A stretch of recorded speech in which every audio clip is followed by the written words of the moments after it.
411 Live. Where you can learn about issues that impact us every day. State of world, 411 Live. Real people, real talk. Made to help people in our community in every way. For your girl, 411 Live. What would happen if every morning you got up and declared, I will be a blessing to just one more person, or I will help just one more person, saying that every single day? You did it, I did it, he did it, she did it. Wow. Can you imagine the impact that could have on your home, your community, your city? Hello, everyone. I'm Beverly Taylor, and this is the 411 Live, Real People, Real Talk. Today, we're talking about just one more. It's a Milwaukee ministry, and they rescue food while helping souls. Joining me to talk about this is DJ Rodrian, and he is the organization's financial chairman, although I think you wear a lot of different hats with the organization. Oh, it's so true. Yeah, fundraising chairman is Right. really what they call me, but I end up and have over the last decade helping them in every area, like the office, and keeping track of things and doing events and trying to promote it, trying to tell this wonderful story. Yeah, it's a great organization. I was reading the website, and it states, in the U.S., 49 million people struggle to put food on the table, while 40% of food in the U.S. is wasted. Let that sink in for a minute. These are two very important statements. Let's start with the first part of it. How bad is it, say, in Milwaukee? Well, they estimate that as many as 60,000 children in Milwaukee don't have real food security where they know where every single meal is coming from. And COVID had a big effect on that when the schools closed and the school lunches closed. And it is simply poverty. It's poverty in its purest sense. People don't have the resources to take care of their loved ones, and it means everything to them to get high quality food that they can feed their family. Yeah. Yeah, that is, to hear that 60,000, that's such a great number. And then when you think about what goes on in these kids' minds, you talk about stress, trauma. It's so sad. If you imagine a kid opening a refrigerator and there's just nothing in there, Yeah. and then they're looking in the cupboard and there's nothing in there, and then someone walks in with a box of food that they just got given to them right on the Right. street corner. We do street outreach, and often will feed the very poorest areas just right out of the back of our truck. Yeah, that's amazing. Just One More Ministry founder, Chris Kaper, had the idea for a food recovery system here. And that was in 2008, I think. Yeah, that's going all the way back to the beginning. Yes. Okay. So we're going to talk about his backstory in a moment, but I'm just wondering about the progression of this program. And before we got on, we were talking about how it has grown.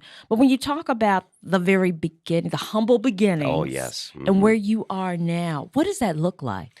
Well, you actually have to start with a drug addict and alcoholic in prison. And his name is Chris Kaper, and he's proud to tell his testimony because God tapped him on the shoulder and literally told him to change his life, and he got out of prison and hooked up with some childhood friends of his. And these are people in their late 50s, not in the early stages of life. Chris was inspired initially to take a loaf of it's actually a box of 20 loaves of bread. He took it down to a recovery house in Milwaukee, and he just started finding out there was food that nobody wanted that absolutely should be given to the poor. Wow. Okay. So that's the rescue idea, the food rescue idea. We say one light man, bulb. Yeah, one man and one box of bread. And this is the original one. And then just one more means what? Just one more box of bread. And then the volunteers started showing up from his church, and a relationship with Saz's started where they could start doing family meals. And everything is measured in pounds in our ministry, and we'll get into some of the numbers, but it's gone from a little bit of food to an incredible amount of food. And then, I mean, you're partnering with Saz's. We're talking about some good food here. It's exactly what you picture. I mean, it could be ribs, it could be potatoes, and all of these good things in their catering operation that are left over. And we all know what is left over at restaurants and caterers, fairs and festivals. And that always has been a nice place we could get leftover food that would otherwise be thrown away. Wow. You know, we talk about Chris Kaper, the founder, and his journey, because I was reading a little bit about him, and I wrote down a few things. 39 years of addiction to drugs and alcohol, a cocaine dealer, time behind bars, end of 2 marriages, and then you get to the rebirth. It is one of the most miraculous things that you could ever be a part of and get to see. And I did not know Chris before he was recovered. In fact, I met him through recovery circles because addiction and recovery, he's got a huge heart for it, and so do I. So we crisscross that way. But he says the Lord took it away from me. He really does. And he just has been walking with the Lord, and I love spending time with him. He has great faith, and he has inspired many people. Yeah. And I was asking you before, how did you get associated with this and why? And it kind of him. Yeah. Just his story. Yeah. And his commitment. He was deeply involved in a nice program called Celebrate Recovery, which is a Christian 12-step type of recovery program. And he'd be a speaker at different groups and rose and became a leader in that community. And I was attending one of these groups when I met Chris, and a fast friendship formed because of our common interests in serving and charity. And I loved everything he was doing from the minute I heard about it. And at that time, when you got on board, we're talking just working out of a church basement. Just a church basement, just one little commercial kitchen like you see in a church. They barely had any coolers and freezers. They just get the food in. Everybody hurry up and let's make 500 family meals. We'll put them in tin pans. We'll wrap them in foil, and they can go right to hungry families. And that is exactly what was happening. And it was so heartwarming that the feedback loop started, that we just kept getting more food, more volunteers, more food, more volunteers, and away we go. Yeah. So you got Saz's. How do you get more donors? I mean, isn't Amazon on board some kind of way as well? Well, over the course of time, many relationships have formed with food vendors, wholesalers, fairs and festivals, and places like Feeding America, which is somewhat of a national broker of donated food. And they have turned Amazon and Target towards us, and we can even get the food right from Amazon. So we get it right to the hungriest people in Milwaukee. So these are places where they have this food available, and, you know, after a while, they just don't throw have it room out. for it. Certainly there are expiration dates on things, and sometimes, like with Amazon, maybe there's something that's just not selling. Let's get it off the shelf and put something on that does, and it's extra. It's left over, and it's pallets and pallets of food. It's pantry items, it's dairy, it's meat, it's every kind of food that someone needs to live. So we like to say we're like a big grocery store, a very big grocery store where we give food to our partners to give out in the city. So they are giving you these pallets of food. Then you have to have volunteers to come in, open these pallets, and sort this stuff out, and package it the way it should be to get it to the folks that need it. This is really the amazing thing: is how do you sort hundreds of thousands of pounds of food per week and per month? So people come in and they like some people enjoy grocery shopping. Okay, I'll put the sauces over here and the meat over here and the cheese over here, and it's called food sorting, and it's one of our most important volunteer jobs, and dozens of people do it weekly. Wow. Do you also, I know he has a passion for people who are recovering, people who may have had some bad things happen in their lives. Are they coming on board too and being refreshed? And, sometimes at your lowest point, if you can give to others, it kind of brings you up. Yes. Is that happening? Oh, absolutely. I mean, among other things, we have a lot of recovery houses and recovery centers is who gets food from us. And then Hmm. what they'll do is they'll have their clients or their population will come and volunteer. And we've even got one of our great employees we have now, Charles. He is in a recovery background and all that. We love to hire and give that first rung on the ladder even as a job to work there. Wow, that is wonderful. So it has a circle. I mean, it's Absolutely. really it's giving in so many different ways. Okay, let's talk about the numbers. We talked about the loaves of bread that Chris started out with, and we're talking about all of these donors that are coming on board, and you're having to sort this food, but food needs refrigeration and Yes. place to put it, and because you guys have grown tremendously, right? It is absolutely true. And probably a biggest moment of inflection was in 2013 when we outgrew that little basement in the first church. And we found a little basement in a little bigger church. This one was actually on like 19th in Wisconsin called Redeemer Church. Okay.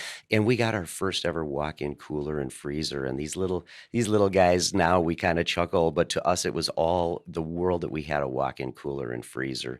That cost a little money. We raised like 10,000, bought a truck. Wow, we have a truck now. Let's Yeah. run all over the city and pick up food from anybody who has it.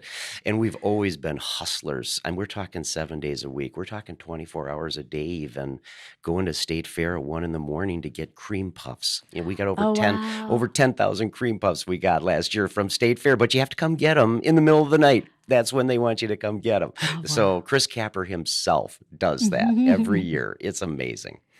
Where are you now? Because you said you talk in pounds of Yes. food. Yes. Where are you now? This year, we are going to be near 4 million pounds of food. And that is a jaw-dropping number because just last year in 20, which was a record year, we were like 2.5 million. So we're talking yet another year of over 50% growth. And it is flowing through our warehouse in Glendale. And that's where we've been since 2019. And that's a good size Yeah. warehouse there. We've got larger walk-in coolers and freezers. We've got a big truck and a van now. And everything is just sort of supersized. And we have now 80 plus partners. These are the organizations that pick up the food. Mm-hmm. And we're moving the food, but everything is just keeps scaling upwards. Well, we talk about the partners. Who are the partners? The partners are a wonderful collection of nonprofits and inner city churches, neighborhood community organizations that have programs that feed their population. So it's women's children's shelters, it's homeless ministries, it is all kinds of programs, youth programs where they have kids in every day and weekly and summer programs.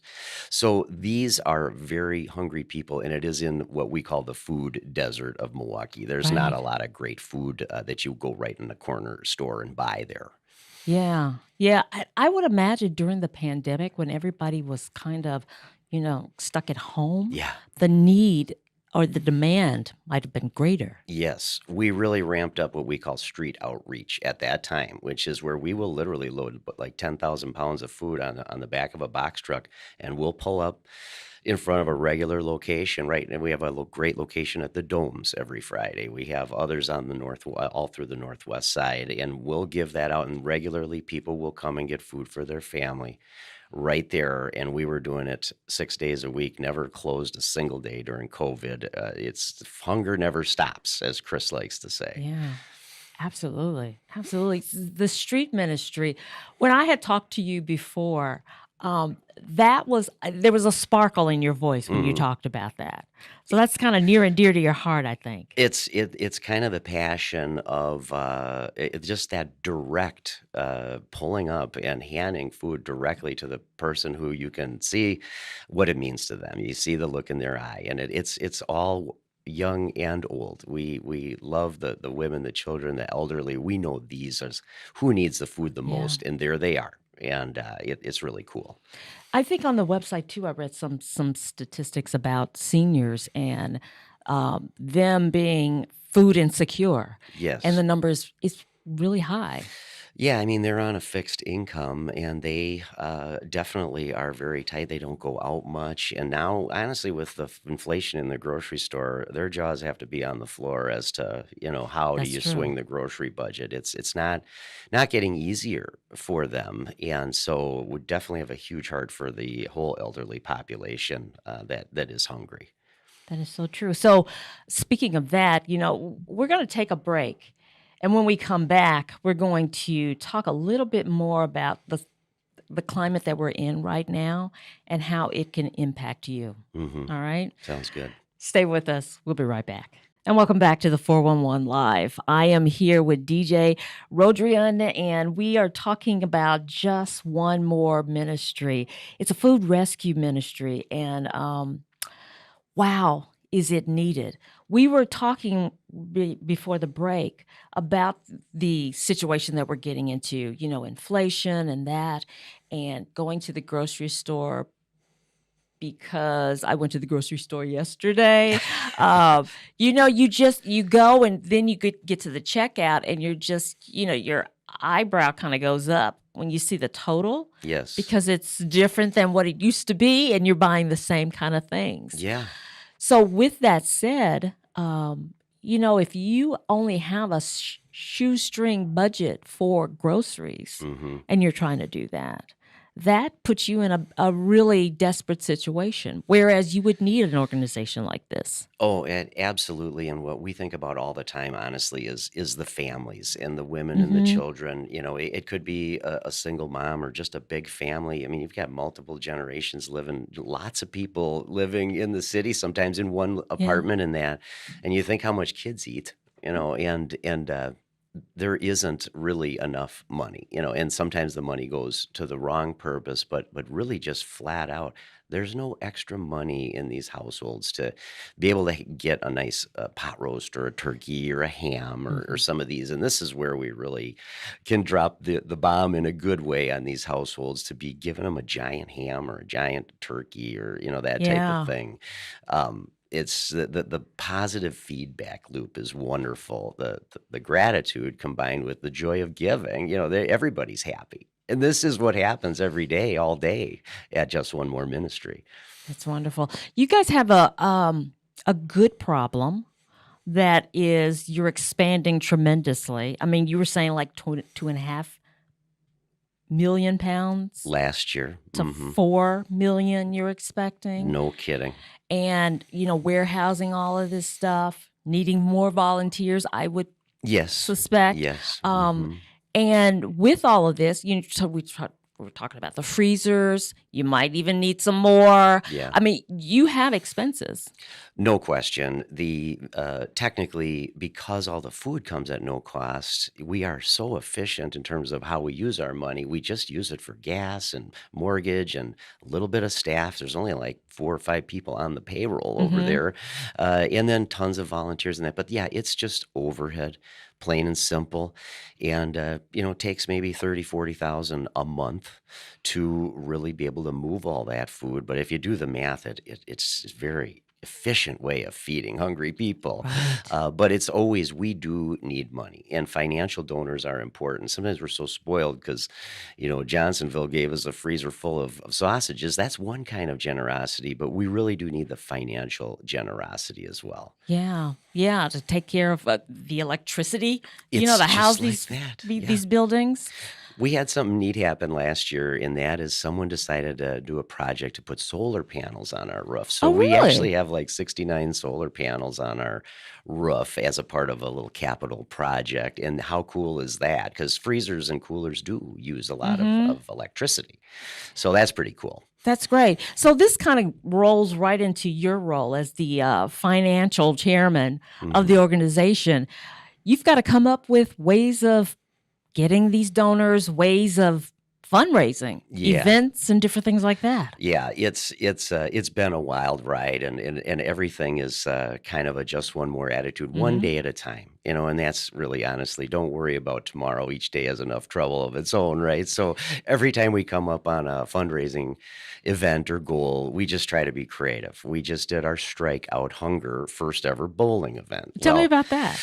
we got to invite our partners, 16 partners who don't necessarily get to bowl that much. They all came up. We filled up Blue Mound Bowl, and we saw how many pins could we knock down in 1 hour. And we knocked down 11,000 pins, and there was lots of high fives and good feelings. The partners came and bowled for free. And we went and got some pin pledges and that type of thing to match the. So that's the sort of creative thing. We jump in the lake on January 1st every year. Oh, you're one of those. I go in, me, 2, 3, 4 other brave souls. One year we had maybe 10 of us, and we just go down there and try to say, who wants to feed the hungry? I mean, it sometimes it works, sometimes it doesn't, but we are just a throw it at the wall and see what sticks kind of a thing. Yeah. And the good Lord, the lights are on and the bills are paid, but always trying to think of new ideas. I mean, this is it seems like a win-win. I mean, people want people to be fed and they want people to have good food. So is it a pretty easy sell? It's kind of funny. I know some food pantries and things. I hear how during COVID, all the donations really went up a lot. We are keeping at a fair pace, but I wouldn't say we've gotten on the radar. Maybe it's just an untold story, which is why I'm so happy to be here to get to talk about the fundraising, because I can't think of a better way to get food directly to the very hungriest people right here in Milwaukee. Yeah, absolutely. We were also talking earlier about a potential fundraiser. Can we talk about that? We can. Okay, because I think it's a great idea. I'm excited, and we haven't cracked it open and did the big reveal yet on that. But if the state of Wisconsin gives us the license we expect to get, it's called a raffle. Everybody knows about this. You get the little booklets and fill out a ticket and all that. Well, we would like to give away food for a family for a year.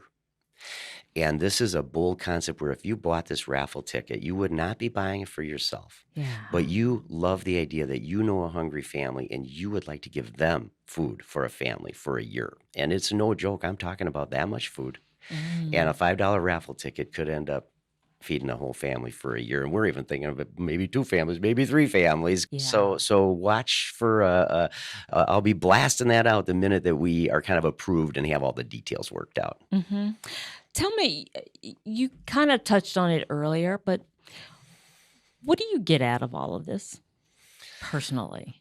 I am really have always loved trying to, help the least among us, so to speak, and we all know how blessed we are every day. So out of gratitude, I just love trying to help other people. And it's motivated by my faith, just one more faith-based organization. I'm so inspired by all the people there, not just Chris, but all the people work tirelessly there. It's really being a part of something, and such a pure motive to want to give food to somebody. It's the most basic human need, and the joy is there. The joy in giving, but also the joy in seeing people that are being fed and are happy, so and I love making people happy is what it comes down to. There's so much happiness involved with it. What I like about the organization and what you guys do is you're walking out your faith. You're not just talking about it, but you're putting it to action, and people are benefiting from it, and people are being blessed by what you do. I hear about the 4 million pounds of food, the sorting and stuff, and we talked about volunteers. You need more volunteers? Yeah, there is a spot on our website where you can see the volunteer opportunities, and really it's most commonly called sorting food. And there's a place you can pick a day and say, I'll come in and give this a shot. And we also are having volunteers now for food outreach. Now, this would be people who are, pretty bold in their faith to want to go in the back of a truck and hand out food, right in the middle of the city. But we do it over and over every week in and week out, and people are invited to join us in that.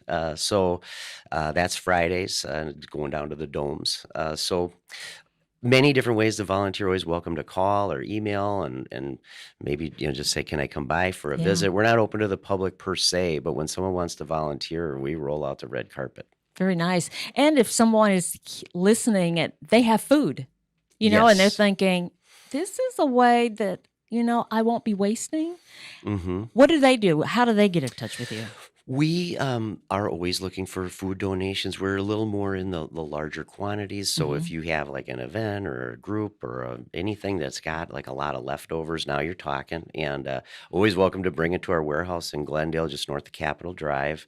Or we will absolutely run and get food. Just yesterday, I had a customer of mine that had a pallet of hams that a trucker couldn't deliver, and he's like, "You know who needs a pallet of hams?" Oh my goodness! So Of course we do. we Yeah. peeled out, we wheeled our truck over there so fast, so we are real.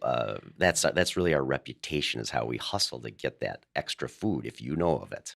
It sounds like you guys don't take a break. No, we are literally only closed like on Christmas, and that's like it. It's unbelievable. And Chris himself still goes on pickups on Sundays. We're talking 7 days a week, open continuously through COVID. The word shutdown never crossed anyone's lips, and so yeah, it's a real kind of a nonstop thing for everyone who's involved. Yeah. It sounds like you guys have a lot of fun. Oh, it really is. I mean, it's people are working in an element of joy, and everybody kind of likes food over there too. It's like opening a Christmas present every time one of these pallets comes in. It's like, oh my gosh, there's 100 bags of shrimp. What's going on with this? Here, look at this. Oh my gosh, a bunch of pot roast. Look at this. So it's just sort of like a lot of kind of little mini high fives going on, and because it's all going to such a good place. Yeah. And you can just think about the people that you are helping, from the smallest Oh yeah. to the oldest. This one of our biggest partners, called Casa Maria. They have multiple houses for people that have absolutely nowhere to go, and it's all women and children. It's all families, and it's all people who have nothing. Nothing. And the idea that we're feeding them, I mean, and they're running around grabbing them furniture and housing and anything else they can get along the way, but we do the food. So if these are the people who need food, that's perfect. They don't have anything. Yeah, that's good. I love it. I love it.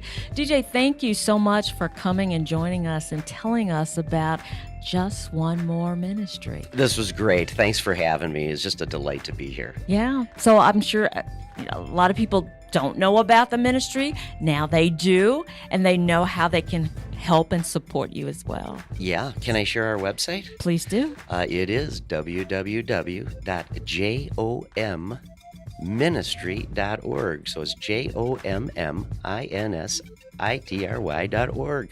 So love to have you there, and thanks again. All right. Thank you. Again, everybody, this is DJ Rodrian, and he is the financial chairman for Just One More Ministry. Again, like I said, jack of all trades, a little bit of everything. Having a great time with a wonderful organization, a food recovery organization that's helping to feed the hungry and taking care of people who are living in food deserts.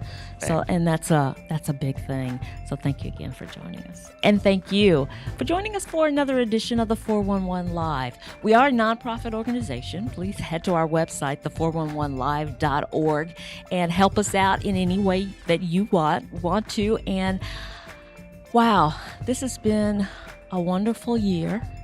And we are so blessed, to have organizations like Just One More Ministry that's out there helping others. So think about that. And think about what I said at the beginning. If we woke up every day and we said, if I could be a blessing to just one more person, I think that's what I'm going to start doing. Thank you for joining me. I'm Beverly Taylor. This is the 411 Live. Real people, real talk. If you would like to check out past episodes, there are many ways. Go to your favorite podcast platform. Follow us on Twitter and Instagram. Like and watch us on Facebook. Watch and subscribe to our YouTube channel.